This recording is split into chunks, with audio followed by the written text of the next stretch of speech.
आज मैं एक ऐसी शख्सियत से मिल रहा हूं जिनका नाम है अपर्णा राजागोपाल। अपर्णा राजागोपाल ने नोएडा के बीचों बीच एक नई दुनिया, नया संसार बसा के रखा है। उनकी इस दुनिया में कई तरह के जानवर हैं। वो ऑर्गेनिक फार्मिंग करती हैं, साथ ही काऊ डंग के प्रोडक्ट बनाती हैं। उन्होंने अपनी इस दुनिया को कैसे साकार किया है और उन्होंने अपनी संस्था को बीजोम नाम क्यों दिया है, इन मुद्दों पर, इन बातों पर हम कई बातें इनसे करेंगे। तो अर्चना जी, ये बीजोम की जो कल्पना है, जो ये आपने साकार किया इतना बड़ा मॉडल, ये कैसे मुमकिन हो पाया और कब से आपने इसकी शुरुआत की? ये हमने एक्सीडेंटली शुरू किया 2014 में। मैं I train to be a lawyer, लेकिन मैंने प्रैक्टिस नहीं किया ज़्यादा। 2 साल करने के बाद मुझे पता चल गया कि मुझे ये सब चीज़ों में ज़्यादा इंटरेस्ट है एंड एनिमल रेस्क्यू काफ़ी करती थी। एंड उस बीच में एक हॉर्स का रेस्क्यू हुआ एंड ऐसे ही ये शुरू हुआ। और उस टाइम मुझे पता नहीं था कि इतने सारे चीज़ हैं इसके अंदर, एग्रीकल्चर और जो एनिमल्स के बीच में इतना जो कनेक्शन है, और जो क्रूअल्टी हो रहा है एनिमल्स के ऊपर, मुझे उसका सोल्यूशन नहीं मिल रहा था। तो मैं सोचती थी कितने घायल जानवर को हम रेस्क्यू करते हैं, उनको बार बार हम शेल्टर्स में भेज देते हैं, लेकिन वो कोई उपाय नहीं है इसका। शेल्टर्स भी भर गए हैं, वो शेल्टर्स को चलाने के लिए पैसे चाहिए, लोग चाहिए, और कितने शेल्टर्स हम भरेंगे? क्या यही हमारा सोल्यूशन है?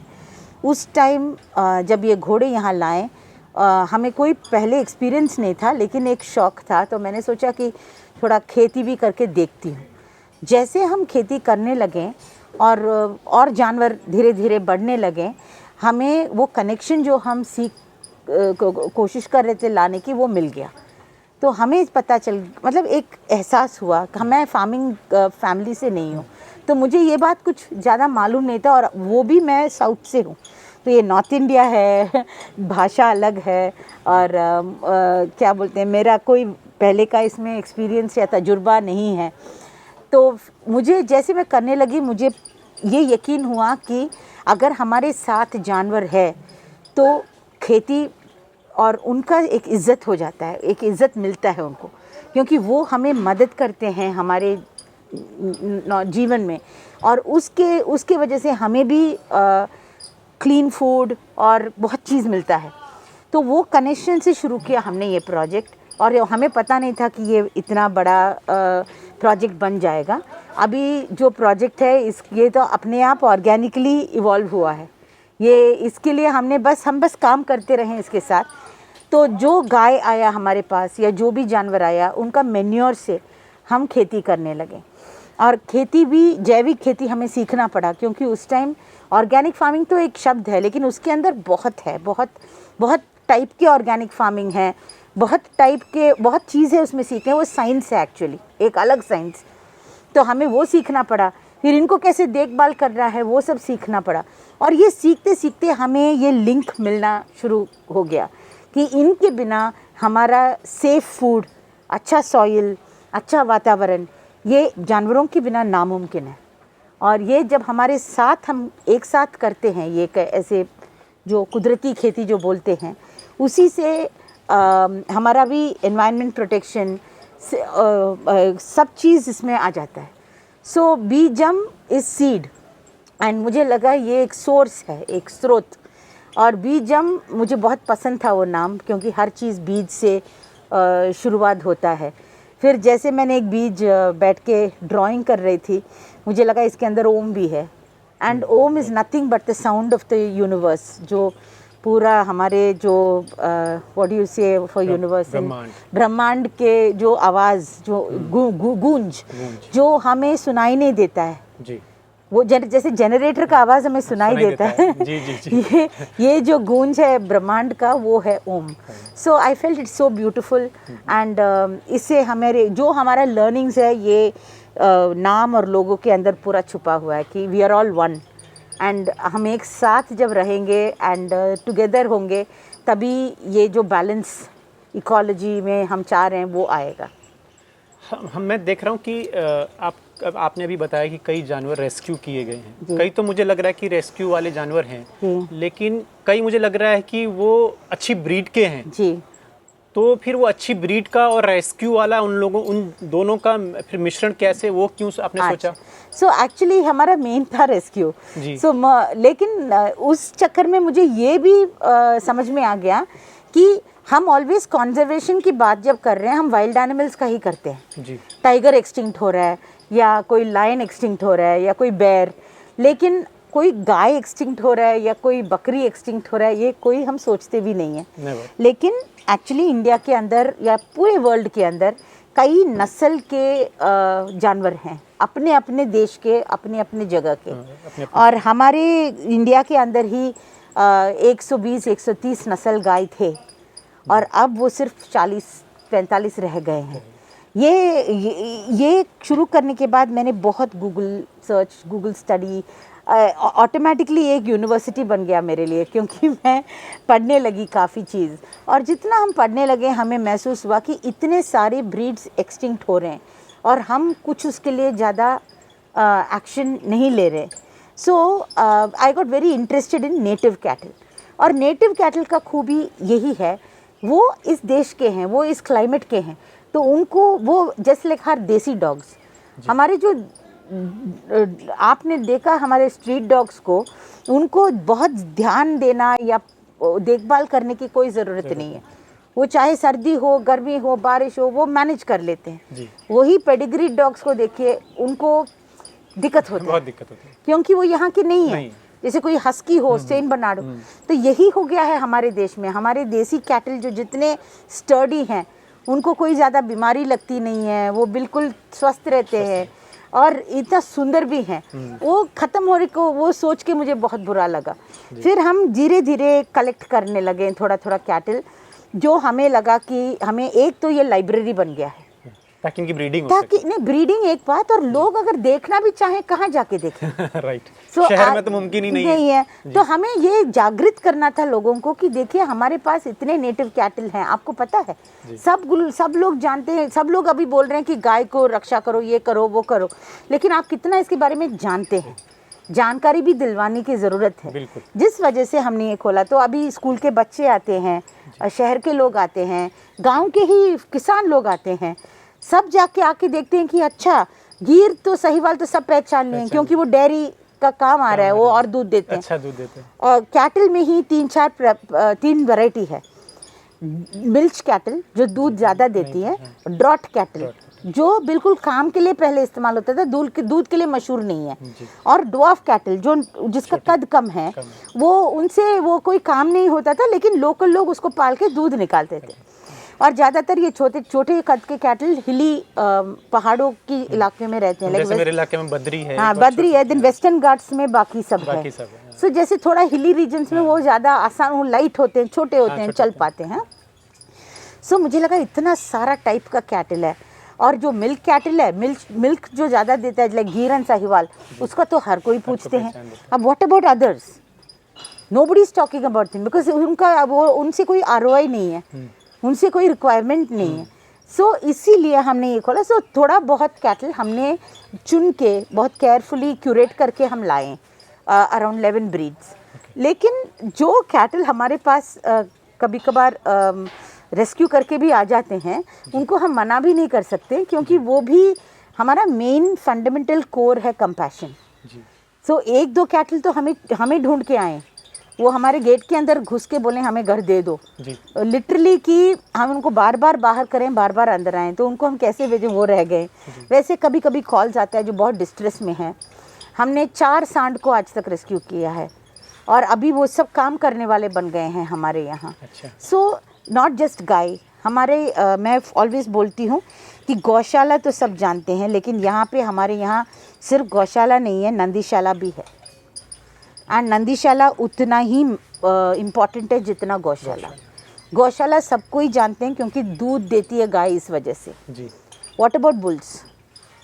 बुल्स के बारे में बहुत बात होती ही नहीं है, और मेरे फेवरेट एक्चुअली बुल्स हैं, क्योंकि पुराने जो हमारे ट्रेडिशनल विलेज लाइफ में बुल्स का बहुत बड़ा जगह था।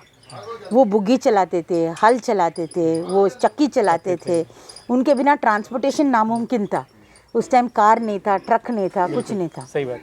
तो पहले बुल्स थे और गाय उसके बाद, क्योंकि गाय दूध देती थी और जितना दूध चाहिए था घर पे वो रख लेते थे। अब क्या हुआ है, हमने बुल्स को पूरा निकाल दिया क्योंकि उनसे हमारा ट्रैक्टर आ गया, हमारे गाड़ियाँ आ गई, उसका वैल्यू कम हो गया है, जिसकी वजह से वो सड़क पे घूम रहा है और प्लास्टिक खा रहा है।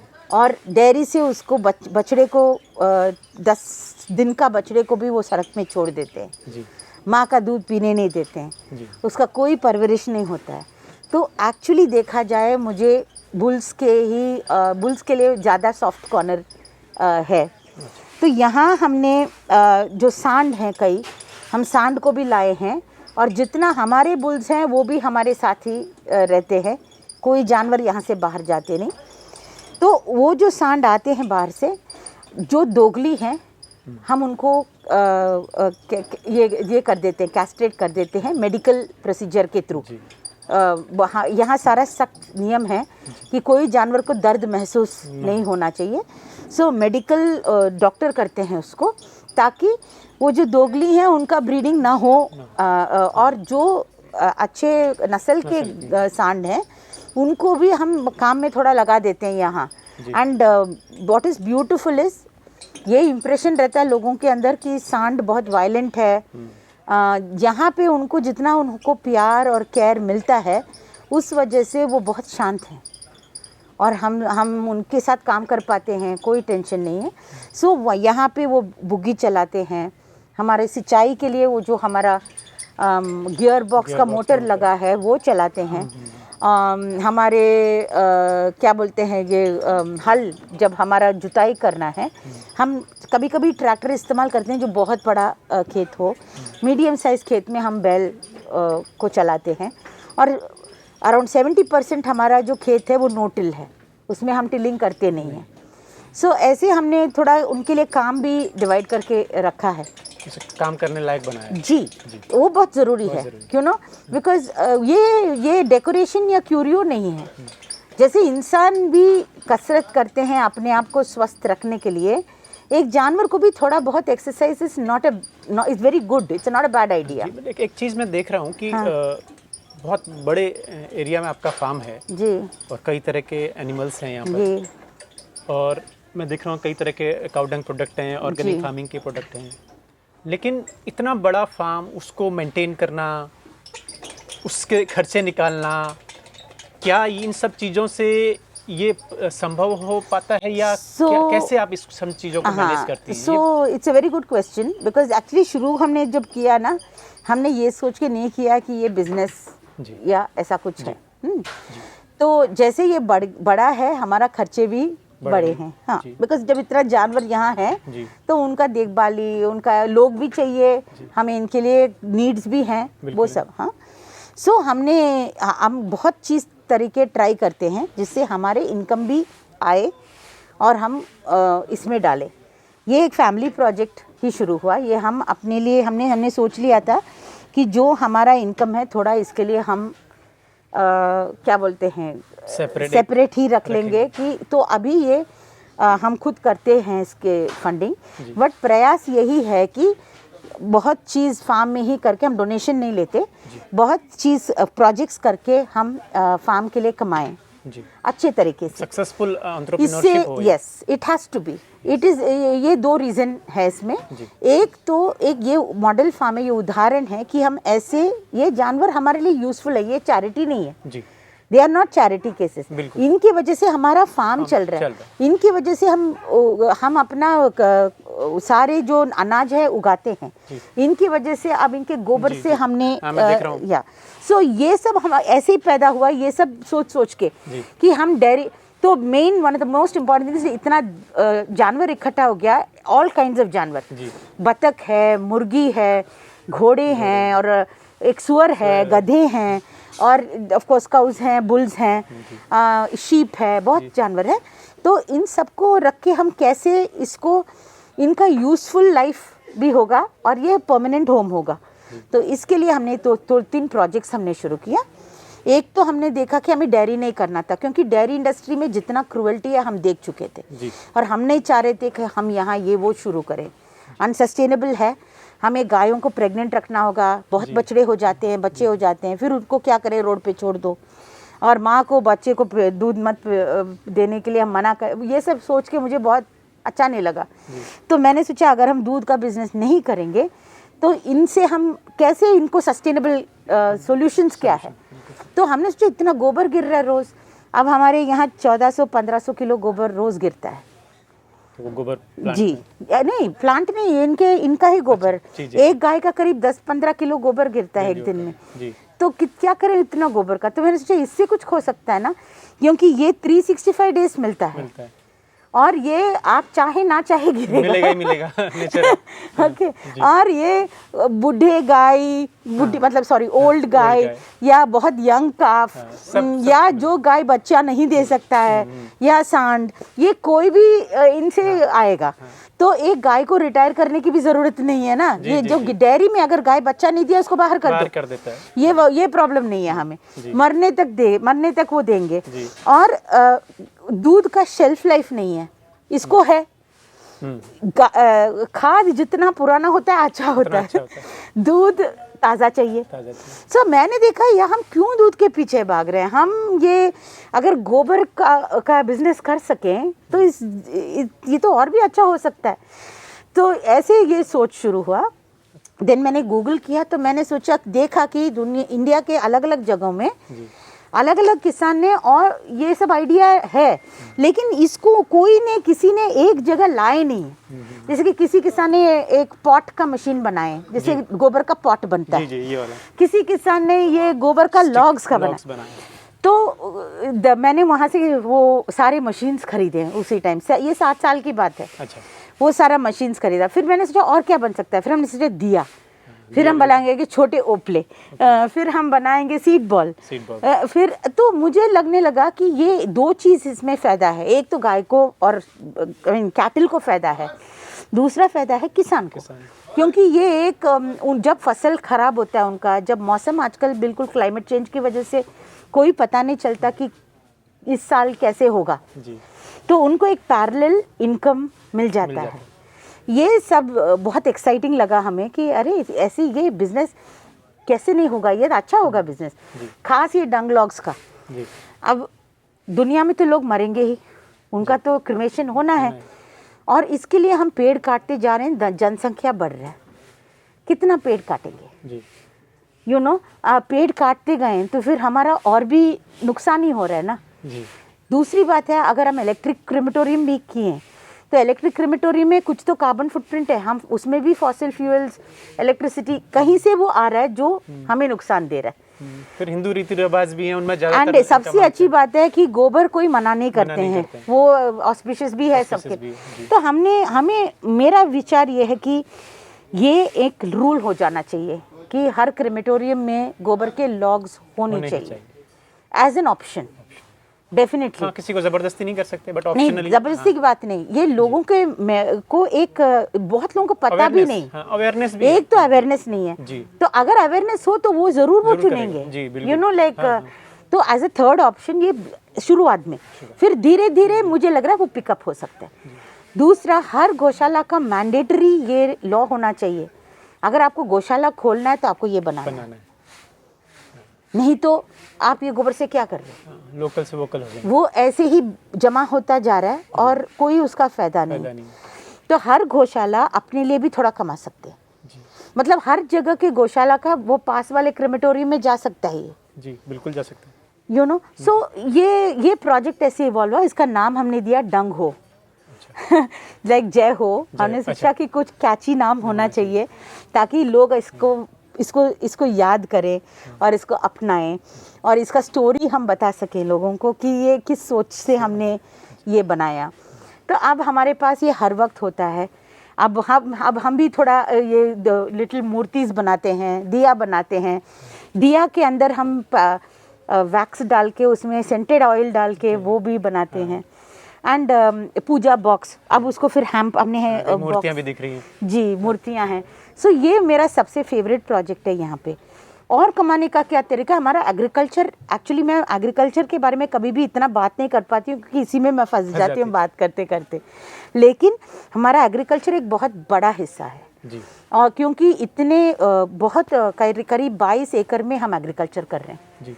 और हम हर चीज़ उगाते हैं और हर चीज़ उगाते हैं बिना एक बूंद केमिकल का। वो बहुत बड़ी बात है क्योंकि हमें कोई ज़रूरत नहीं पड़ती। और हर साल जो केमिकल खेती है, रासायनिक खेती है, उसमें हर साल आपका ज़मीन का क्वालिटी कम होता है। और सबसे खूबी बात इसमें है कि हर साल हमने खुद आजमा के देख लिया कि हमारा ज़मीन 6-7 साल में इतना अच्छा हो गया है क्योंकि हम उसमें डालते रहते हैं हमारा गोबर और इसका। तो कौन से इसके लिए मैंने काफ़ी गूगल किया तो मुझे लगा कि एक आदमी ने कितने लोग इसके बारे में किए हैं। एक है मासानोबु फुकुओका, एक बहुत बड़े जापानीज़ फार्मर हैं, उन्होंने किया। फिर बिल मॉलिसन, उन्होंने पर्माकल्चर बोल के एक ये किया।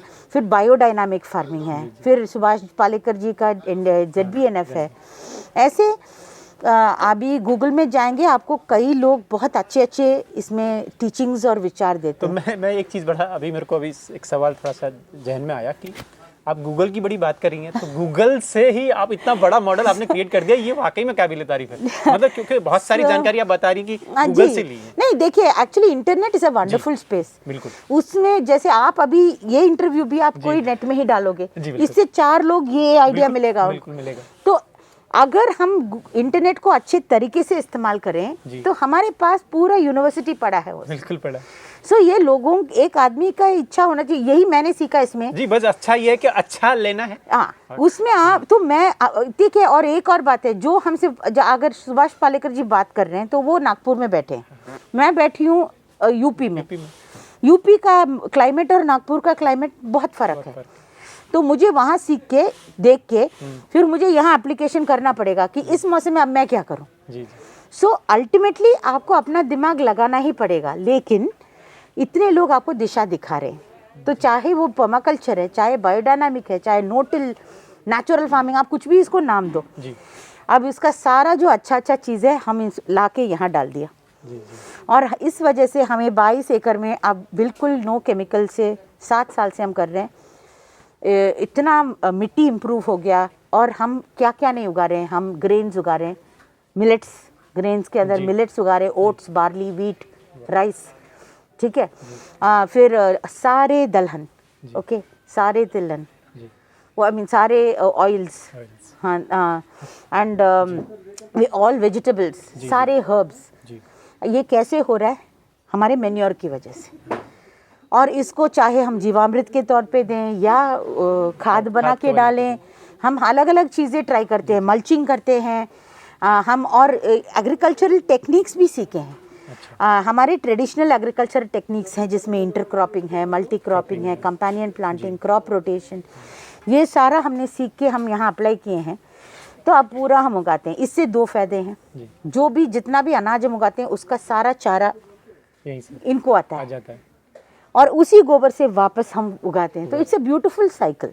बस 2 चीज़ें हैं और कि इतना बड़ा फार्म है, मतलब 22 एकड़ आप बता रही हैं कि खेती कर रही हैं, जैविक खेती, तो उसका जो सीड है हाइब्रिड है या फिर देसी सीड है? तो उस सीड को आप कैसे स्टोर कर रही हैं? और जो अगर इसका प्रोसेसिंग है, अगर जैविक अगर कोई चीज़ अगर ग्रो हो रही है, उसका प्रोसेसिंग थोड़ा मुश्किल है, मुझे ऐसा प्रतीत होता है। तो फिर उसको कैसे देखिए, जैविक आसान नहीं है जी। इट्स ऑलवेज, वही मैं जानना चाहता हूं। In fact that is why people रासायनिक खेती प्रेफर करते हैं, बस यूरिया डाला उगा लिया। ये ऐसा नहीं है, इसमें बहुत मेहनत है, लगन की बहुत ज़रूरत है। और आपको जो मेथी 20 दिन में हो जाता है यूरिया के साथ, जैविक में 40 दिन लगता है।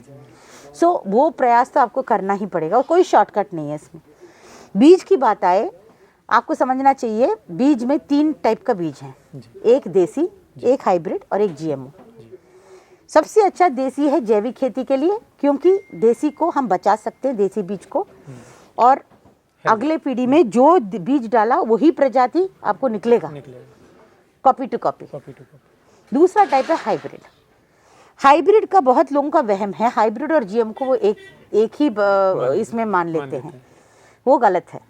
हाइब्रिड नॉर्मली भी कुदरत में भी हाइब्रिडाइजेशन हो रहा है क्रॉस पॉलिनेशन बोलते हो हैं। जाता होगा। हाँ कई जी। बार एक साथ दो चीजें लगी हैं तो हो नहीं सकता है तो अगर एक फूल में मक्खी बैठ के मधुमक्खी दूसरे बैठ उसमें के आ गया दूसरे में आ गई, तो क्रॉस कि पॉलिनेशन हो गया। cross-pollination। सो हाइब्रिडाइजेशन पर से गलत नहीं है, लेकिन उसके दो प्रॉब्लम्स हैं। उसमें दो प्रॉब्लम्स ये कि आप बीज बचा नहीं पाओगे, क्योंकि आपको अगले पीढ़ी में वही वाला नस्ल हो शायद नहीं होगा। तो किसान के लिए वो नुकसान है, क्योंकि फिर उनको दोबारा जाके बीज खरीदना होगा, ये एक नुकसान है। जी लेकिन हाइब्रिड का फ़ायदा ये है कि आपको पैदावार थोड़ा सा ज़्यादा होगा। ज़्यादा मिल जाएगा। तो और जीएमओ वो है जो हमें बिल्कुल अभी टच नहीं करना चाहिए, क्योंकि मेरे अंदाजे से जीएमओ इज़ अ हमारे इंटरवेंशन है जो हमको थोड़ी जेनेटिकली मॉडिफाइड हम मॉडिफाई कर रहे हैं। उसका असर क्या हो सकता है एक्चुअली हमें अभी तक पता नहीं।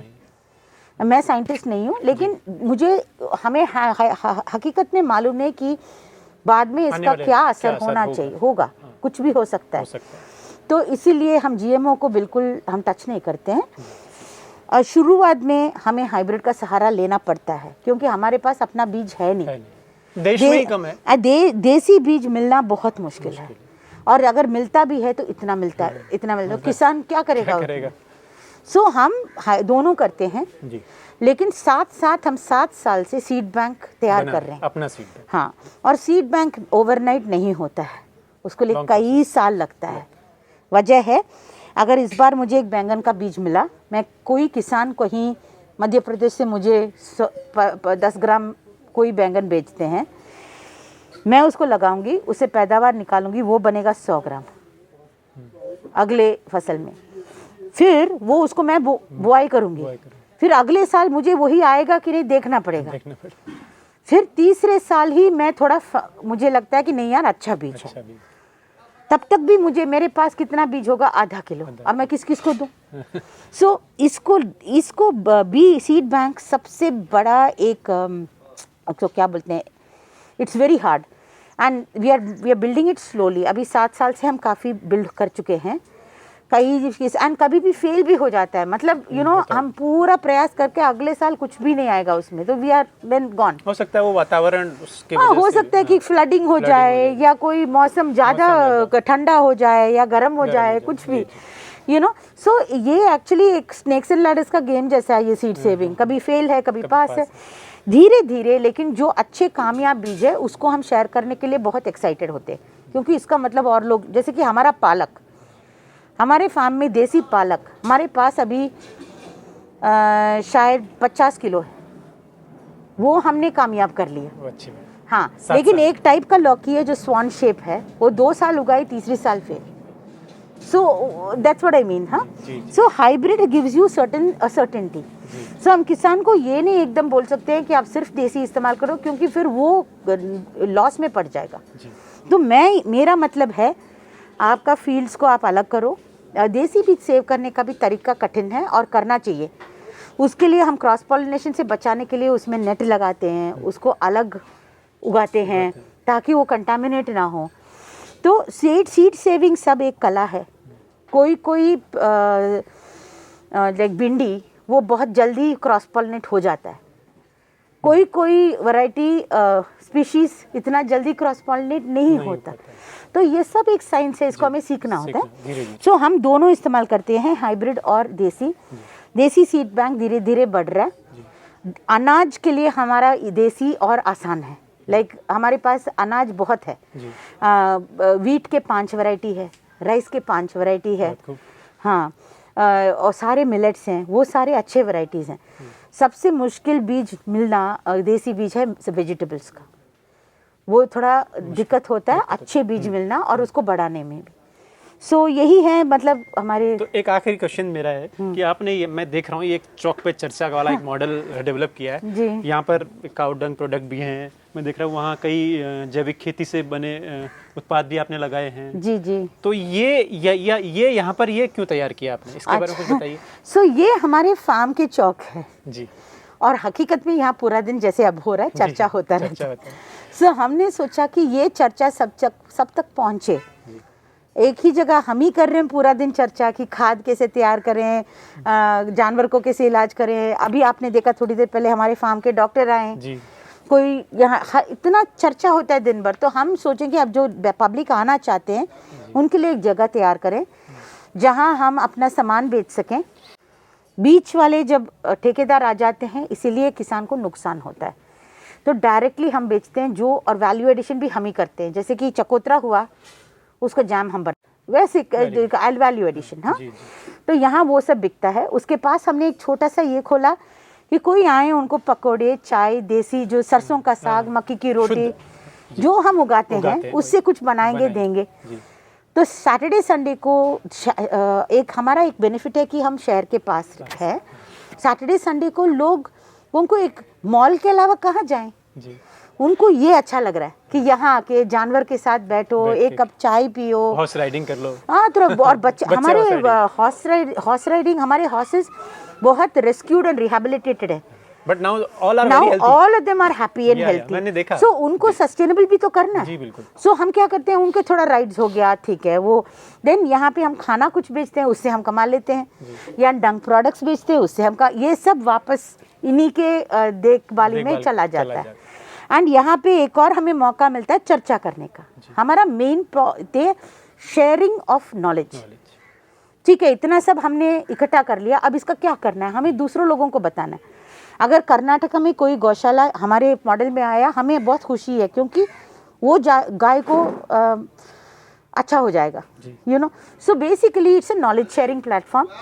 यहाँ हम वर्कशॉप्स करते हैं, लोग आते हैं, आप जैसे सवाल पूछते हैं, हम उनको घुमाते हैं, दिखाते हैं, यू नो। एंड ये स्पेस भी हमारे किसान ने खुद अपने हाथ से बनाए।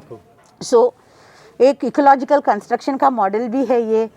And so we are very happy that we are able to bring together whatever we have learn to share. मैं सच बताऊं, मतलब आज अपर्णा जी से बात करके मुझे खुद में बहुत जानकारी मिली है। मेरा ज्ञान अपने आप में खेती को, ऑर्गेनिक फार्मिंग को, जानवरों को लेकर, खासकर गायों को लेकर बहुत कुछ बड़ा है। और जो लोग, जो युवा, जो किसान शहर के नज़दीक रहने वाले या गांव में रहने वाले, वो अगर इस तरह के मॉडल और इस तरह की सोच के साथ काम करना चाहते हैं तो उसमें सक्सेस होने की गारंटी है। ये मुझे आज अपर्णा जी से बात करके लगा है। उम्मीद करते हैं आज की मुलाकात आप लोगों को पसंद आएगी और आप कुछ नया करने की, नया ज़िंदगी में आगे बढ़ने की आपको प्रेरणा मिली होगी। बहुत बहुत धन्यवाद अपर्णा जी आपका। Thank you very much. Thanks.